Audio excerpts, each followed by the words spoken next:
Hi, welcome to Constitutional Chats, hosted by me, Janine Turner, and Cathy Gillespie, with students Dakare, Chatman, and me, Tova, Kaplan. Join us as we discuss hot topic issues with constitutional experts. It's sponsored by Constituting America.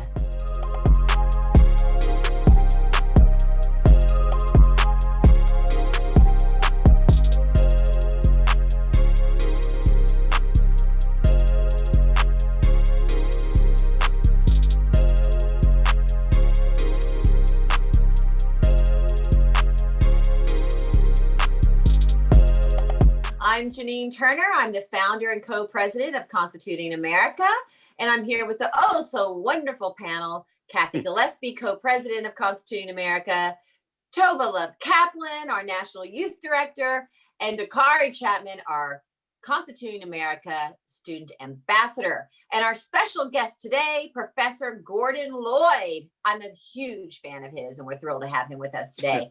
We're talking about the 16th Amendment and the 17th Amendment. The 16th is taxes, and the 17th, the direct election of senators. Professor Gordon Lloyd has a fantastic perspective on all of this. So we're thrilled that you're with us. Welcome, welcome, welcome. All righty. I am an actress by trade, JanineTurner.com, but I launched Constituting America in 2010 with co-president Cathy Gillespie. We believe in the United States Constitution. It's nonpartisan, it's relevant, it matters, and prevents tyranny in our country, so we have our rights. Now, Cathy is, she was a chief of staff on the Hill for decades, and she is now one of the few elite that have been picked for one of the 16 to be on the commission of the America 250. And so she's planning the celebration for our 250th anniversary. Cathy, we also have wonderful donors. They are the wind beneath our wings. We wouldn't be here today without you. So, Cathy. Yes, thank you, Janine. We want to thank our sponsor for this episode, Kathleen Ellefson from Nevada. Kathleen is a longtime supporter of Constituting America. Kathleen, we are so grateful for your generous support over the years and for sponsoring this episode of our Constitutional Chats. Thank you very much. Okie dokie. Thank you. Yes, yes, yes, yes, yes. Now, Tova and Dakare, say something very briefly. Two exceptional, brilliant young Americans here. Tova is going to be whatever she wants to be. She's so brilliant, I can't even stand it. She's won our contest 3 times, and she is going to be, I don't know, the president, secretary of state, whatever she wants. Oh, maybe the head of the UN, right? Tova, say hello. Hi, everyone. Thanks so much for being here. Hope you're having a great day and can't wait to get into these topics. Yay. And Dakare is a working actor already, to be seen on his fabulous show, Outer Banks. And he's extraordinary as well. He believes that he's going to probably want to go into politics too eventually, like Reagan, be an actor first and then go into politics. Right, Dakare? Clutching your Academy Awards. Yes, ma'am. Thank you for the introduction. And we hope you guys enjoyed today. Thank you, Professor Lloyd, and to all of our donors. You are the wind beneath our wings. Professor Gordon Lloyd. Yes, ma'am. A rock star. You're going to love what let me introduce you, Professor Gordon Lloyd, so everyone knows how fabulous you are. Professor Gordon Lloyd is the Robert and Catherine Doxson Professor of Public Policy at Pepperdine University. He is the co-author of 3 books on the American founding and sole author of a book on the political economy of the New Deal. And he is the creator, with the help of the Ashbrook Center, of 4 highly regarded websites on the origin of the Constitution.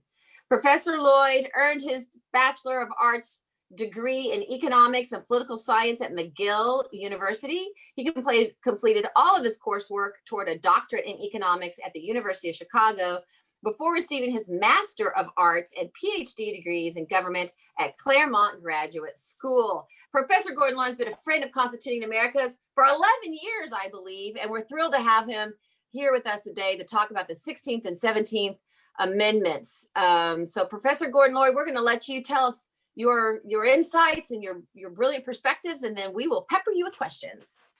Thank you. Yes, I am a great fan of Constituting America, and yes, it has been that long. So I'm good. It's good to keep in touch with you. Now, I think that it's very important to locate the 16th and 17th Amendment within a framework, because this is amending something. There's a framework there that the 16th and 17th Amendment they're altering a framework. They're not necessarily altering the entire framework, but they're altering a portion of the framework. When the Constitution was passed, it didn't have inside it, within it, an explicit Bill of Rights. And the proponents of the Constitution said, you don't need a Bill of Rights. The opponents said, well, we're used to a Bill of Rights, so let's have it anyway, just in case something goes wrong. So you get the Bill of Rights, which are 10 amendments. So you've got one part of our story.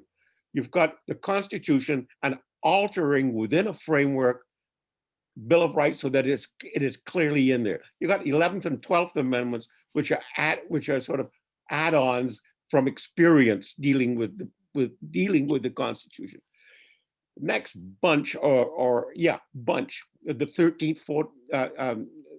13th, 14th, and 15th Amendment, which are known as the Civil War Amendments. So that bunch of three sort of summarizes why the original Constitution should be amended in the light of certain current events. And there's obviously going to be a huge debate that goes on, and what with the Civil War. So now you got the passage of that. So now you've got the original Constitution with the Bill of Rights, one story of American story. Second story is the Constitution with the 13th, 14th, and 15th Amendment. So now we reach our third story. And our third story is the impact of the progressives and the changing nature of America from being basically agrarian to industrial. And does the change from agrarianism to industrial make a huge difference? And what kind of difference? But I think the main point is that you get the birth of the Progressive Party during the time of the 1880s. And what are they upset about, or what progress do they want? Hasn't America been the most successful story up to then?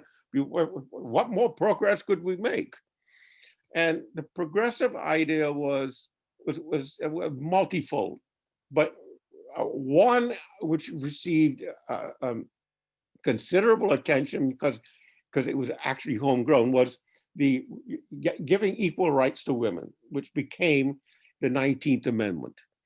The 18th Amendment dealt with alcohol. And one might say, well, what is progressive about eliminating the drinking of alcohol? That doesn't sound to be very progressive at all. But it is cleaning things up. It is purifying. Progress in the same of purification, getting rid of impediments. And then you got the 16th and 17th. So what I'm getting at is that the progressive movement put together at least 4 amendments. So those 4 amendments, 16, 17, 18, and 19, summarizes in part, not completely, but summarizes in part the progressive agenda and the American reaction to that agenda, and how and where and in what form it's included into the Constitution. So now we have the original Constitution with its Bill of Rights, one story, the Constitution with its Civil War amendments, second story, and now we have the third story with the 16th, 17th, 18th, and 19th Amendment. And then after that, there's not another big, huge story that happens. You got a little poll tax amendment here. You got a little sort of pretend that DC is a state for electoral purposes. And you get, oh, well, what do we do if a president becomes disabled? There's no story. There's no big story. It's just sort of like a little cleanup here to clean up there. So I think so maybe another huge story will come. But I think what we have are 3 big stories. And what we're going to look at today is this third story, or at least part of the third story, 16th and 17th, because the 18th and 19th are still to come. But I would look at the 18th and 19th as part of the 4 amendment story. So that's the context of what I want us to look at. Also, the context is, in some way, these amendments are going to confirm and alter the previous American story. And that's what's going on here, because you've got people who want to change it. You want people who want to sort of say that the American story is pretty darn good. Thank you very much. So you've got those two elements. So there's an American's changing the American story. Now, what precisely is the 16th Amendment trying to do? It's trying to alter an Article 1 of the original Constitution. And so one of the debates we could have here, or discussions we could have, is what part of Article 1 is it trying to change, and why? What is the issue as to why it wants to change parts of Article 1, dealing with the income tax? Amendment number 17 is trying to change another part of Article 1, which is equal, that is, each state shall elect its own senators. So it's trying to change part of the original Constitution. So when we're talking about the 16th and 17th Amendment, not only are we going to talk about it in terms of the American story with its various epochs, but we want to see within this third story, what is it trying to change? And the 16th is trying to change the taxing issue. And the 17th Amendment is trying to change the representation issue. So we've got taxation and representation at work here. Now, I could go on and on and on and on, but I'm not going to, because I want to entertain a lot of questions on this, but I hope that provides a sort of a context. I mean, you can get even deeper and deeper and say the 16th Amendment, the 16th and 17th Amendment would require the passage of 36 states, because you require an amendment to pass requires 3/4 of the states, state legislatures. So one interesting question with regard to, if we move now to the 17th Amendment, is why would 36 state legislatures pass an amendment which takes power away from 36 state legislatures? Because 36 state legislatures had the power to elect the senators from when they're dead. Why would they ever do that? Why would states actually give away power which they had? So to pass an amendment requires 3/4 of the state legislatures. Even today, it would require 3/4. So back in the early 1900s, that would be 36 states, because there were 48 states. So that would require 36 states. Now, doesn't require unanimity. It requires 3/4. And in the case of the 16th Amendment, 7 states said no.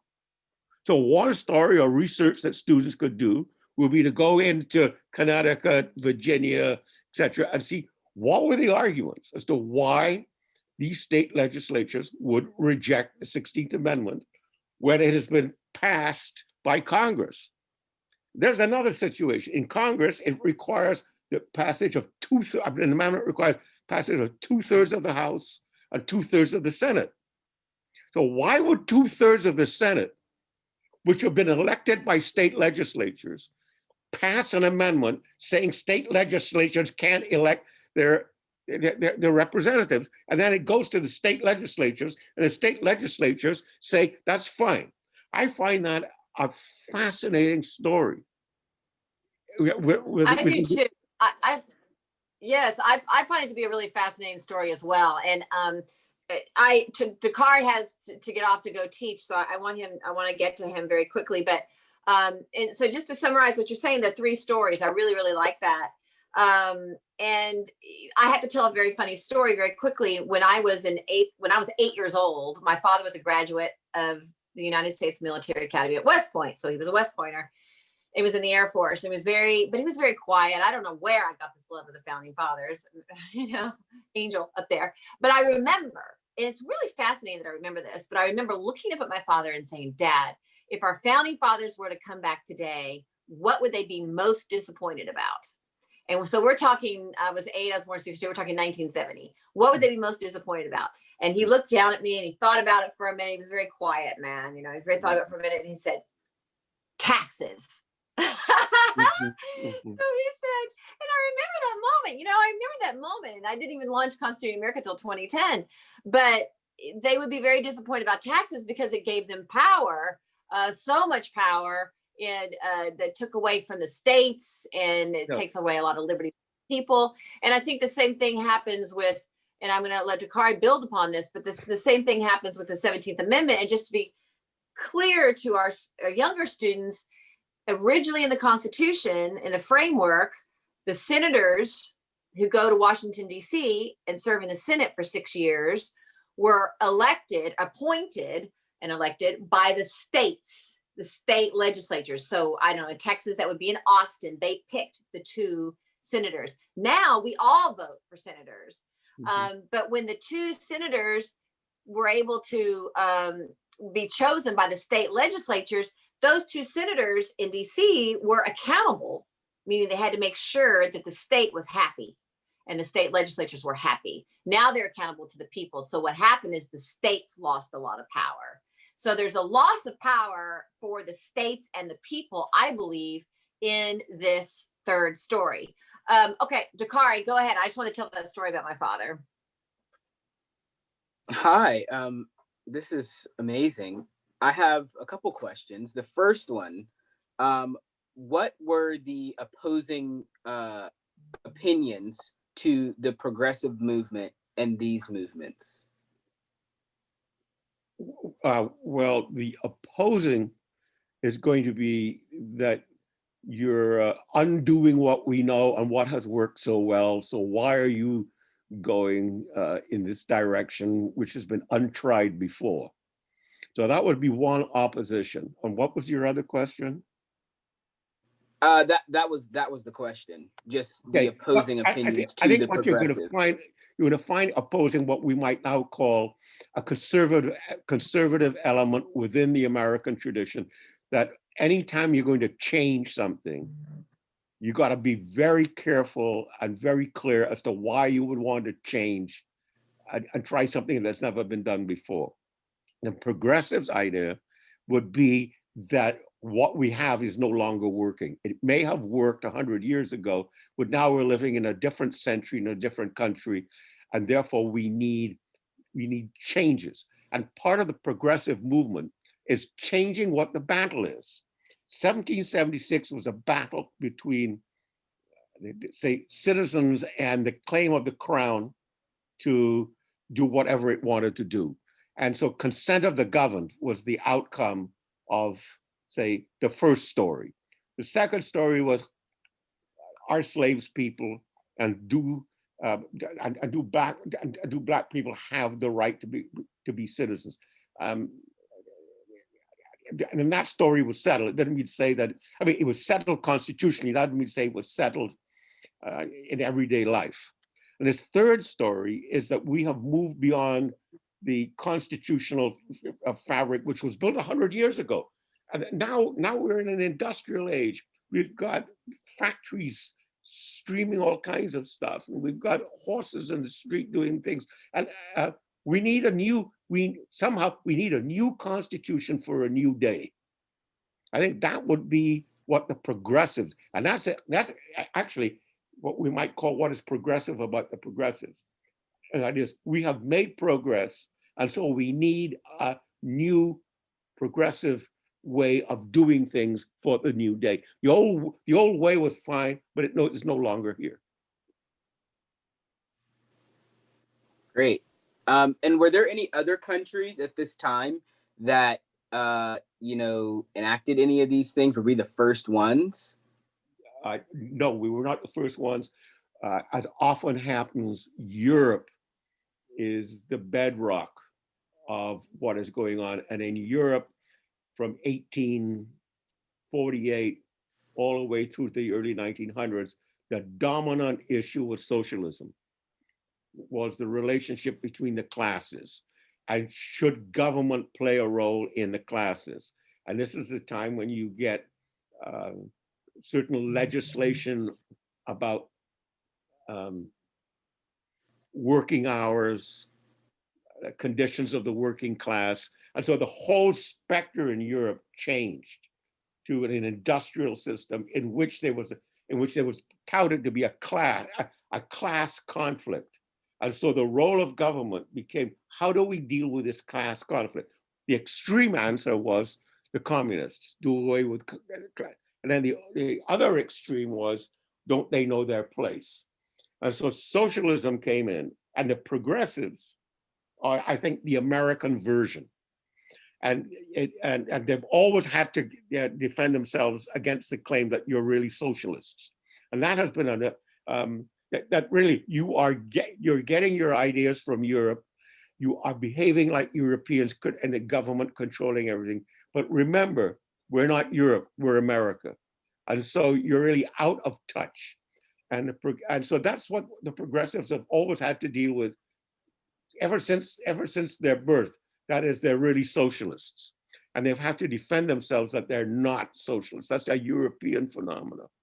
And that's a very interesting way in which that clashes. So no, progressive, not the first, but it is the American version. And it's a watered down version because it doesn't call for the end of society. It doesn't call for end of such and such. But it is the first within America. It's not the first within the world. And it's an American version. And I think it's very important to see that the American version is a toned down version. You don't have class war. My last question, thank you for that. My last question is, did the progressive movement have any other amendments that they tried to pass that were, I guess, like, quote unquote, unsuccessful? Oh, well, first of all, they were successful in the 18th and 19th Amendment. They were unsuccessful. From my memory, I don't think they tried anymore. That was the core. But they could. But they kept pressing through the legislature, and I think their main critique, if you take a look at the American institutions, separation of powers, federalism, etc., I think their main problem with the Constitution was federalism. Federalism gave the states too much power, that the new age required a new centralized government to deal with these new problems which cross state lines. What is the point in having states decide things when the problem is doesn't say, whoops, I'm going into Alabama, I better stop here. But it just keeps going because there's transportation, there are railroads, or et cetera, like that. So the progressives thought that state legislatures representing the states was the #1 problem in America that needed to be fixed. And I could go on. There are a number of things they could have tried to make amendments on, but they didn't. And by the time the 19th Amendment was passed, there's a sense in which their thrusting phase from say 1900 to 1920 was ended, because you had World War I. And anytime you have a war, it's going to divert domestic problems. You had World War I. And after World War I, there was a demand to return to normalcy. And that's where you get Coolidge and Harding and Hoover. And so the 1920s slowed down the progressive movement, because the American people said, we've had enough progress. Now it's time to assimilate those into our system. And one of the things fascinating, absolutely, I think you could spend an entire 2 hours on this. Fascinating is the 18th Amendment, which is another amendment, right? The Booz Amendment passed. It's amazing. You get 2/3 of the House, 2/3 of the Senate, and 3/4 of the state legislatures saying we're denying ourselves the ability to have a drink. And then they try that, and you get the underground economy. And by the time the end of the 20s come, The American people decide they don't want that anymore. So they're unamended. It's the only 18th Amendment, which is a progressive amendment, is the only amendment that has been overturned in American history. So that shows you that the times and the mood changes. So that in the 1920s, the progressives had to sort of calm down and not be so progressive. And then you get the Depression. It's just so events have an effect on ideas, and ideas have an effect on events. And then so progressivism becomes more attractive again when you have the Depression and Franklin Roosevelt entering. And that's when progressivism, I think, became more attractive. And under Roosevelt, he decided you don't need amendments, we just do it. By the way, the Roosevelt administration is one of the few administrations in which a big policy change or a big policy change occurred without one amendment. It was all done through interpretation of the Constitution. And I mean, if I go back to the beginning when I said, there are these three big stories, I think the fourth big story is the Depression and the growth of the modern state. But there are no amendments there. So that's fascinating. Wow. Okay, Dakare, is that it? Do you have another question? No, that's all. That's all. Thank you, sir. Well done. Yes, sir. Keep up your good work. Thank you. Yeah, great questions. Thank you, Dakare. You made the greatest point. I guess I'd talk to you forever. You made the most interesting point about yes, we will. About how Europe sets the stage for us, and that happened with postmodernism, with after the 50s and through the 50s and 70s, when they became very disillusioned in Europe after World War I and World War II, and they have set our agenda that's rolling right now, which is a whole nother discussion. But it is true that it's usually the philosophers in Europe who do set the stage here. It's a fascinating point that you made. I have so many questions. One of the aspects we talked about today was that if you make $100, but you only bring home 70, why? And we were trying to get the students to think about everything that's taken out of the paycheck, and that of course happened with taxes. So I wanted Tova to ask her questions, but why did they want to tax the people at this juncture?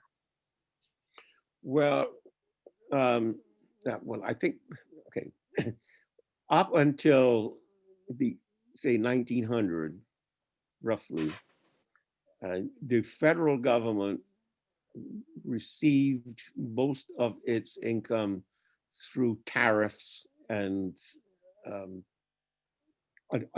on taxes on goods and services. There was no exact provision within the Constitution for the taxing on income. It was sort of silence. So how do you interpret silence? Does silence mean you can do it? Or does silence mean you can't do it? I mean, just ask a kid who stays out late and comes home, and the parent says, "Why are you out so late?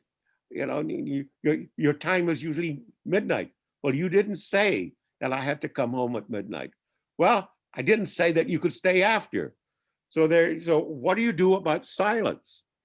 And so I think part of this problem is that you have this new society that's emerging with steel mills and all of that, and income is you've got wealthy people, Carnegie and the rest of them, right? And then so there's always this sort of revenue pond out there that isn't being taxed, and it's still relying on the old-fashioned excise taxes, tariff taxes, and so Congress passes a bill to tax income, although there's silence in the Constitution. See, taxation has always been linked to representation in the American story. And so the Congress could raise taxes in accordance with the apportionment of where people are. It's not that they're going to tax a certain person, but they're going to tax in terms of geography. So that what the 16th Amendment does is to say geography doesn't matter, specific geographical representation doesn't matter, it's individual. State boundaries don't matter anymore. So if one state does it and another state doesn't do it, we're not going to tolerate that anymore. Federalism requires toleration that one state will be able to do something different than another state. And what the progressives were interested in is one formula fits all. You can see it in a whole bunch of things, whether to what extent do the states have. So they're moving away from that. And why do you need amendments? Well, first of all, you have silence, but you also have laws on the books which suggest that representation and taxation go together, which means that there's going to be still power within the states. And Congress passes a law which permits income tax, and the Supreme Court turns it down on the grounds that the Constitution does not permit it. So now this requires either obeying the Supreme Court and working around it, or overturning the Supreme Court. And the best way to overturn a Supreme Court decision is to amend the Constitution. That's what the 13th, 14th, and 15th Amendments, the Civil War amendments, are overturning the Dred Scott decision. So, I mean, that's one way to look at it, that you're saying the Supreme Court doesn't rule as it used to. Now they have to obey this. But in order to make the Supreme Court obey, we have to pass a constitutional amendment. So the 16th Amendment, in part, is overturning a Supreme Court decision.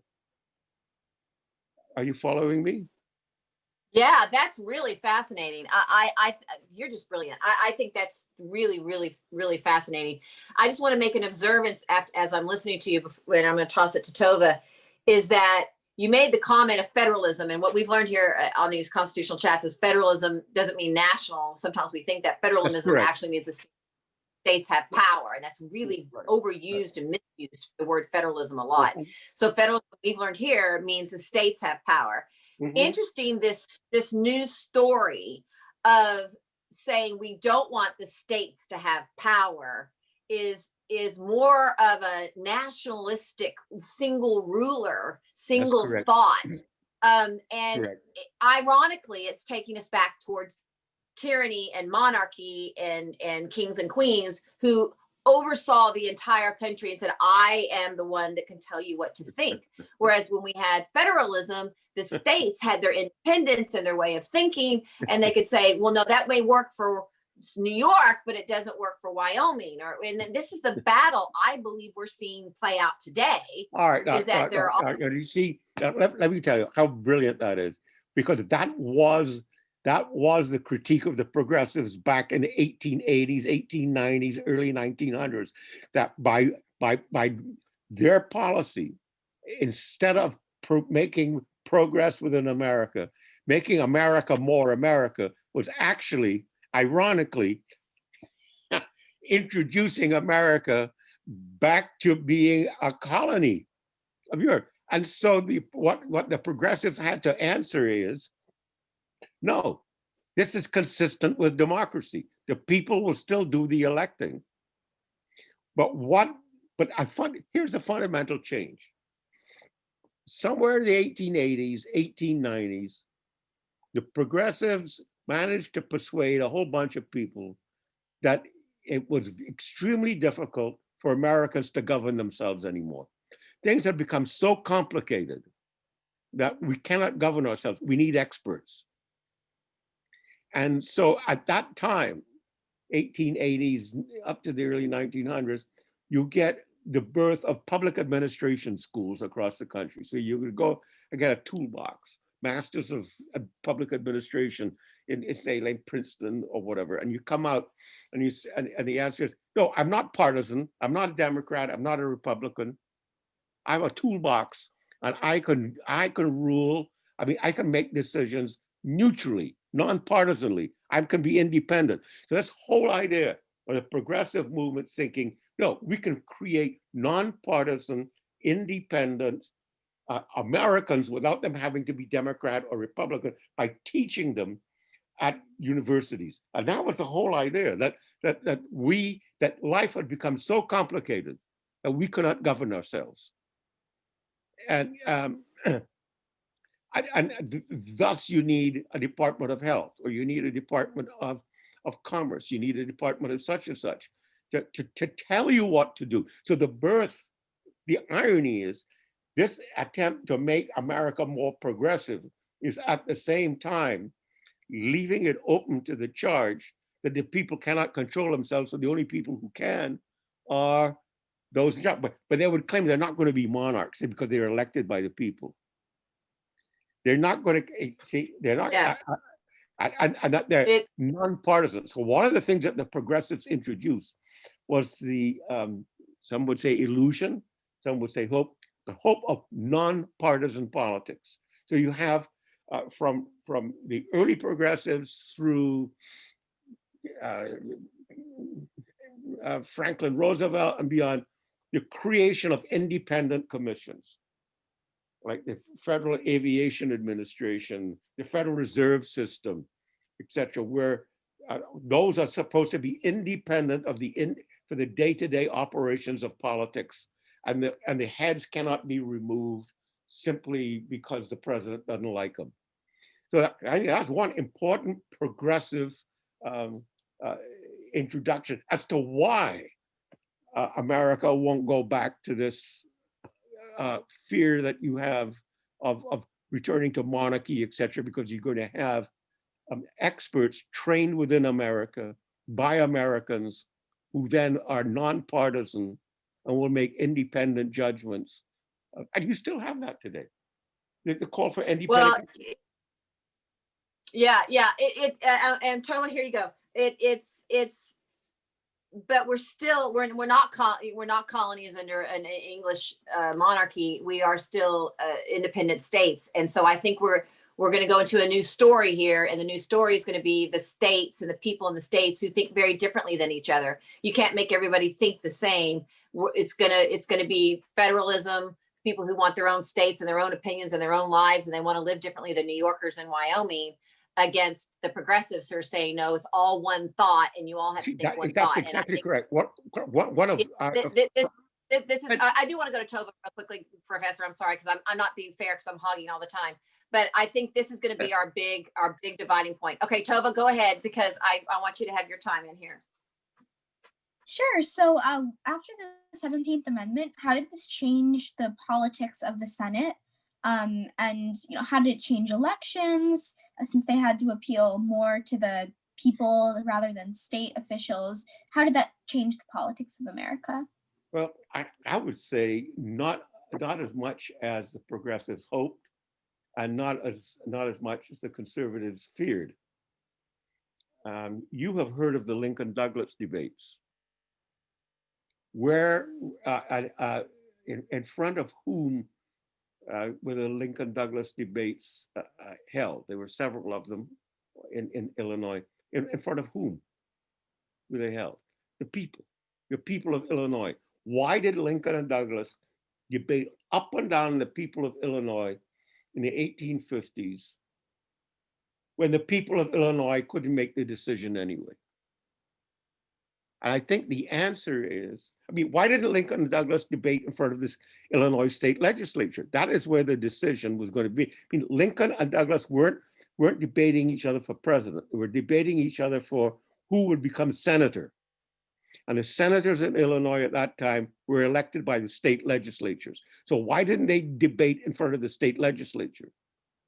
And I think the answer is, even by the 1850s, and certainly by the early 1900s, the the people within a state had incredible influence over the state legislatures. So that if a state legislature made a decision that the people didn't like, the thing to do is you kick out the state legislature and you put new state legislatures in. So I think that what the progressives hoped by this amendment was that you would have a more direct relationship with the people over against the corrupt state legislatures.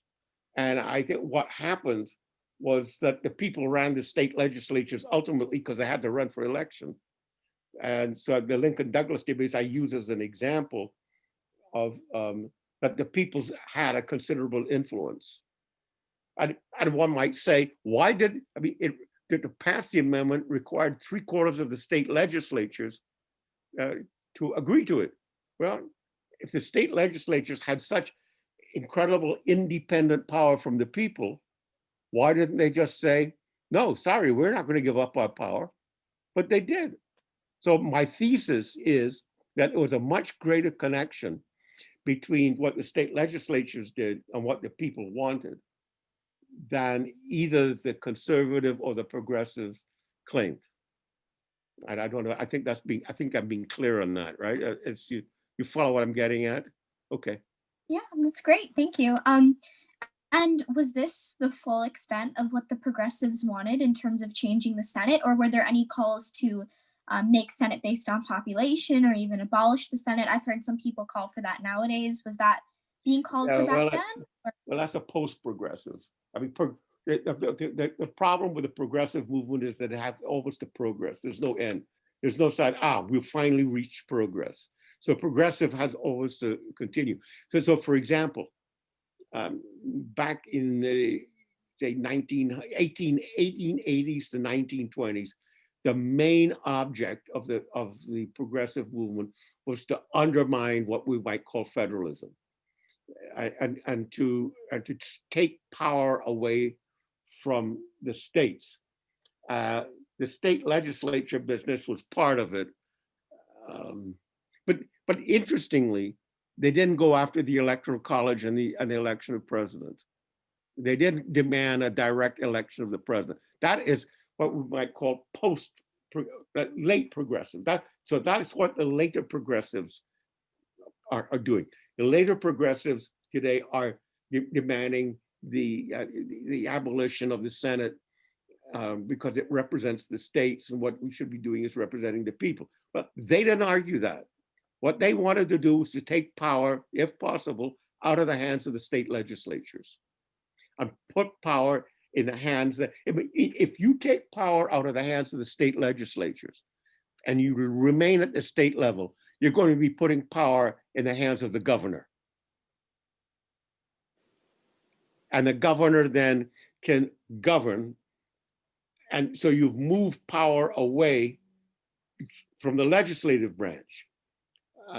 And that will be the same attempt at the national level. You'll try to move power away from Congress and put it in the hands of the president. So they're not arguing that the president is undemocratically elected. They're arguing that Congress is full of robber barons, full of you have bad apportionment, etc. So it's a movement away from what, quote, corruption. And corruption is in the legislative branch. So by having independent offices, they're trying to make government cleaner. How do you get a job? Well, in the olden days, you get a job by who you know. Under the progressive days, it's how you pass the test. So you get tests being introduced to determine how good you are, not who you know. So interesting, thank you. And I guess my last question is more of a broader historical question, but why do you think this progressive push happened at that specific time in history? What were the social or demographic factors that made everyone so receptive to these ideas when maybe they wouldn't have before? I mean, you know what? I think that's a darn good question. And if, and I've been playing with that for a long time. But let me show you then where I start, trying to figure this out. What is the amendment process? The amendment process requires 2/3 of the 2/3 of the Congress to pass. That's not going to take a bit. And it requires 3/4 of the state legislatures to pass, which means that the progressives are up against it in terms of making progress. If progress means undermining the state legislatures and the legislative branch. Because 3/4 of the state legislatures have to agree to give up their power. I mean, and that is a huge thing. Why? Right? There. So, but that happened. Why did it happen? It seems to me that the progressives must have be able to spread their word of cleanliness, of purifying, of getting rid of so well that state legislatures daren't, or they just fell in line. And so the progressive movement, their head was Teddy Roosevelt. Teddy Roosevelt got a huge amount of votes, and he managed, the progressive movement was strong enough to siphon off votes from those who would ordinarily vote Republican. So within the Republican Party, there were those who were Taft lovers, and there were those who wanted to follow Roosevelt in this, what I might call, cleansing movement. This is right. Taft didn't want to sort of change America. Roosevelt was very interested in that. So he siphoned off enough Republican votes to enable Woodrow Wilson to win. So the Democrats ran during the First World War as a result of, maybe this is a progressive failure. I mean, the progressives in the form of Teddy Roosevelt won enough votes so that the Democrat Wilson could win. And so there's always this kind of funny quirks in American politics. But your question is extremely good, because why would, if the legislative branch was so strong and the people supported the legislative branch so willingly, why would these progressive amendments against the legislative branch pass with the legislative branch sort of saying, here, take it? I have a thought. I think I know why, and it's happening today. They convinced everybody they were corrupt. And you're so corrupt, and you're so bad, and so you are so bad, and we are so good. And so it became like a movement of you're bad, so you've got to vote yourself out of office. And everyone's like, oh, well, I don't want to be bad. I want to be good. It's a possibility. Yeah, okay, I think that's Tova, I think a whole area of American political life that students could mine with great benefit is precisely this question that we're talking about now. Why would people with power so willingly give it up without a fight? Mm-hmm.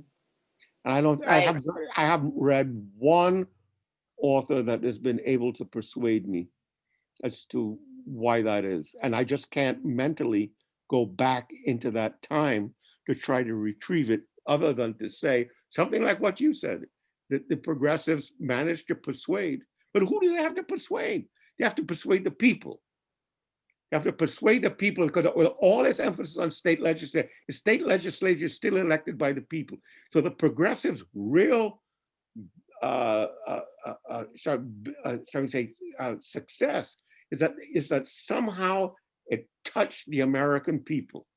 What you made a point that I think is so important today. Americans think that the Supreme Court is the last stand. And that once the Supreme Court makes a decision, and this is what I'm talking about, the people can give up all their power because they're ignorant or they're told they're bad. They don't understand what's going on, or they're told they're bad. I think that's how they do it.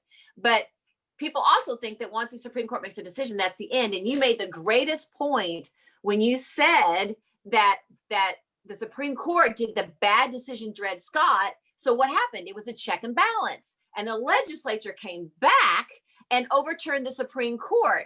And the second thing with what you're saying, you said it happened in the third story. There was a bad decision with the Supreme Court. something to do with, I don't know what, tax. Oh, they The said they income wouldn't tax. tax. The income tax. They wouldn't tax. And so then what happened? Check and balance. The legislature came back and did the amendment process. So it's a really great example for our listeners to understand that that's why the checks and balances matter, and that the Supreme Court Oh, yeah, isn't the definitely. end. Okay, but Cathy, go ahead. Go ahead and ask your questions, Cathy. Well, one of our student listeners, Danya Konke, writes, when the state legislatures lost control over selecting senators, the state governments were not the only ones to lose their voice in Congress. And I think this is a really good point, what she's making, and I hadn't thought of this. The popular selection of senators is now controlled by a handful of large population centers within many states. Doesn't this disenfranchise rural and suburban areas and create a mostly urban aristocracy in the Senate that is less representative of the interests of the rest of the state? So I think what Danya's saying is if you have a state, where you have a lot of rural areas, you would have a lot of different members of the state house who would represent those rural areas, and they might be able to vote, or if they still appointed the senators, they might be able to appoint a senator that would represent more the rural areas. But since you're just relying on the popular vote within the state now to elect a senator, just the large urban areas are dominating the vote. What do you think? Great. That's a great point. Yeah, I thought That's that a was great point. And that's why we are where we are today, is that there's a misrepresentation. People feel they're not represented. And that's the movement that we're seeing. Right. In what you're talking about are the districts. It's a great question from our listener. The districts, all the districts are no longer really represented. That's a great question. Gordon, Professor Lloyd? Well, ever since the beginning, you've had problems with who or what is going to be represented. And so do you, are you going to represent, say, the people? This is what Madison's getting, represent the people.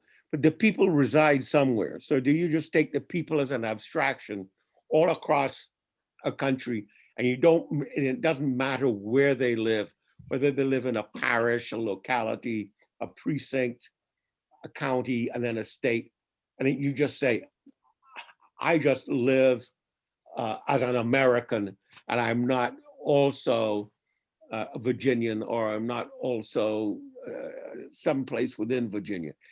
So I think from the beginning, do you have, shall we say, district representation, or do you have a partial for example, I mean, even in a place around where I live, you've got say like 4 representatives in the city council.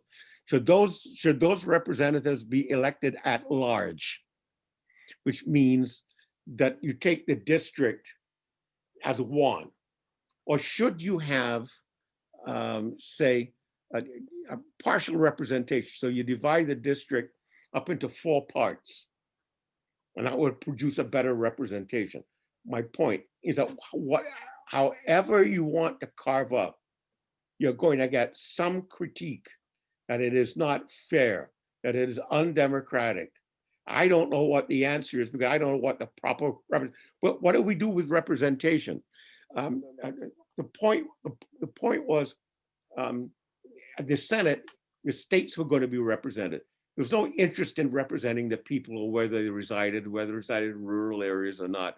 It's the state per state that's going to be represented. It was up to the state itself as to how to collect the votes to determine how the state itself would vote. And they could decide, we're going to have at large, which means we're going to have no districts at all. We're going to have county representation. And so that has been an issue ever since we began. And most reforms have been trying to make it more democratic. Why? Because the argument is the existing system favors the few. And no doubt it does. But then what kind of representation, what kind of boundary lines are you going to draw in order to produce proper representation? If you go way back again to England, England didn't have a election based on population. It had what was known as rotten boroughs. It said, well, you will get one, you'll get two. As so London had one, and some other place had two, which had nowhere near the same amount of population or commercial interest. That was known as rotten boroughs. One of the things that the Americans did was to get rid of rotten boroughs, so that it attempted to produce some notion of equal, fair representation, so you wouldn't get these you wouldn't get the growth of a few elites that control everybody and everybody else was left out. But that's almost an insoluble problem. But I think every time— You know, I just want to pop in here and go back to Cathy. You know, it's interesting. It's fascinating to hear you speak. And what I think is happening in our country today is that we all come from all these different cultures and all these different places, and we all think differently. And the reason the American experience has worked is because everyone who thought differently than somebody else felt they had representation. And if you start taking away the uniqueness of America, and say, well, you can't think like you want to think, you have to think the way we want to think, and we're more of a national government, we're going to tell you what to do, then all these are people that have come from all these different countries who think differently. You're squashing their ability to think differently. And I think that this is the conflict that we're seeing now. And as soon as you take away those little districts and those people who think differently and they're not heard, it's not going to, people get very, very frustrated. Okay, Cathy, go ahead. I was just going to make a point on the, when you mentioned the one size fits all legislation, it does seem to me that since the passage of the 17th Amendment, there's been a lot more one size fits all legislation than maybe there would have been had the 17th Amendment not been passed, such as, even in No Child Left Behind or the Affordable Care Act, also known as Obamacare. Those are just two examples of legislation that seem to put a lot of burden on the states that might not have passed if the state legislatures were appointing senators. And I was just curious if you think we would have ended up with this one size fits all legislation anyway, or you think if we would have had less of it if the 17th Amendment hadn't passed? Well, that's a tough one. I tend to think that conservatives have placed too much blame on the 17th Amendment for undermining federalism. I also think that progressives have placed too much hope on the 17th Amendment for undermining federalism. Here's where I think the federalism stands or falls, and the role of the state stand or fall. It stands on equal representation for the states. If you take a look at what the amendment article in the Constitution, it says that the provision for ending the slave trade cannot take place until 1808, which means that there was considerable suspicion, and correctly so, that once the Constitution passed, Congress would exercise its international commerce power to end the slave trade. So that was there, that Congress can't act until 1808. There's a second provision.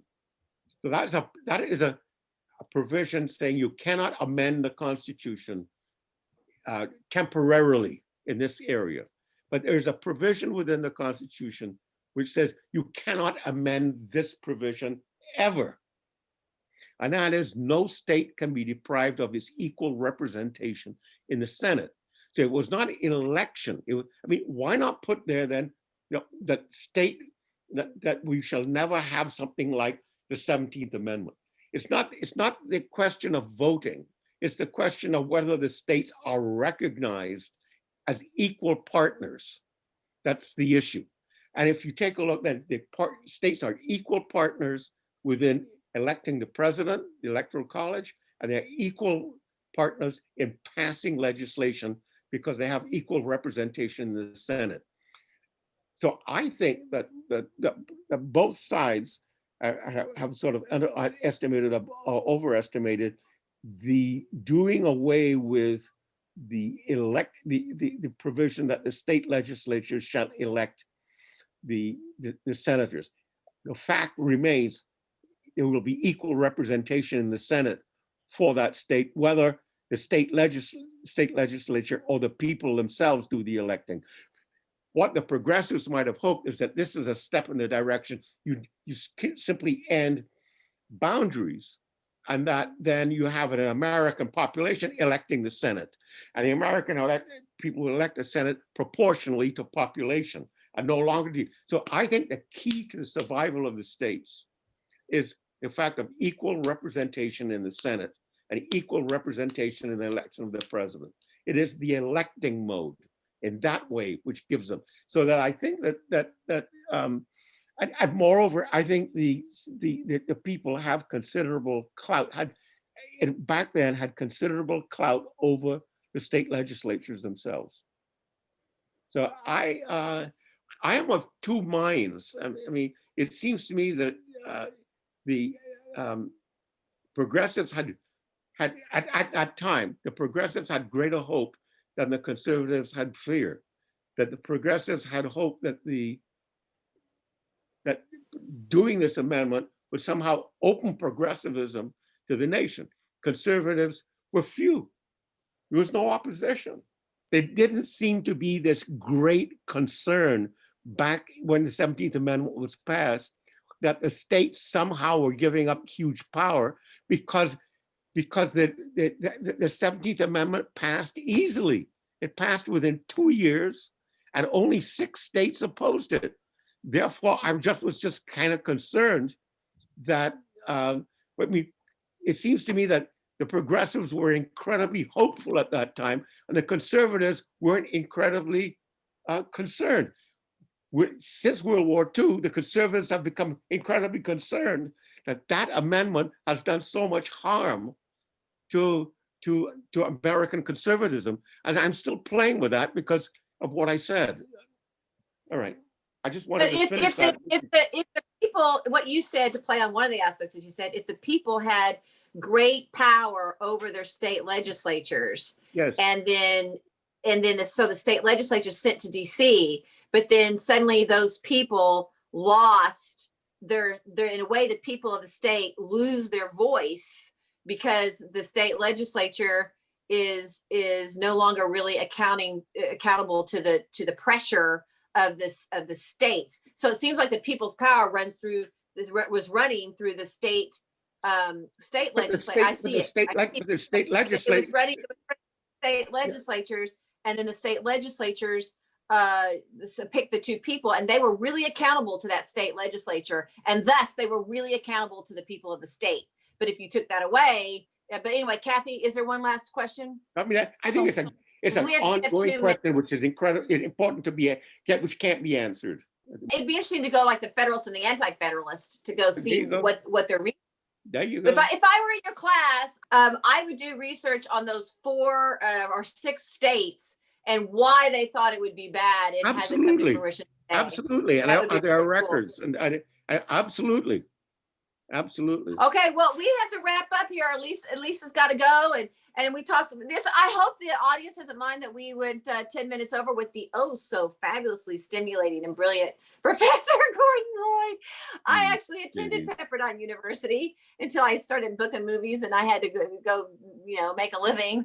But I love Pepperdine University, and I know you have many other universities with whom you serve and work, but we share that common thread of Pepperdine and how I would love to be sitting in you taught it in the master's degree department, but I'd love to be in your classroom. Professor Gordon Lloyd, if you want to come back, we would love to have you come back. Invite me. All you have to do is invite me.